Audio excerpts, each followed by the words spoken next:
Io la considero una situazione e una condizione inquietante, al di là della matrice, e gli estremismi,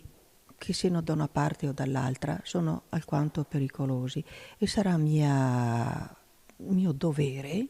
e mia responsabilità, ecco, cercare di relazionarmi anche con i colleghi in questo senso per trovare, non dico una soluzione a questo perché Dio solo sa cosa passa nella mente dei ragazzi e che cosa abbia portato anche a riuscire ad assemblare un arsenale, sembra, quindi estremamente pericoloso.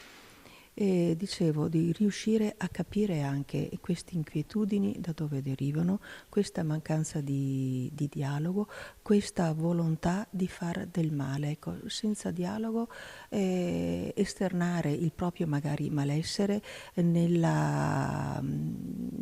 lotta, nel far del male agli altri, ecco, una provocazione purtroppo disastrosa e disastrante per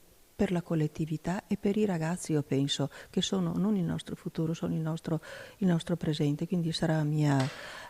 cura raccordarmi anche con la questore per capire maggiormente e cercare di arginare la situazione. Insomma, lei è pronta a portare un dossier a Roma, mi pare di capire, comunque aprire una discussione anche in commissione.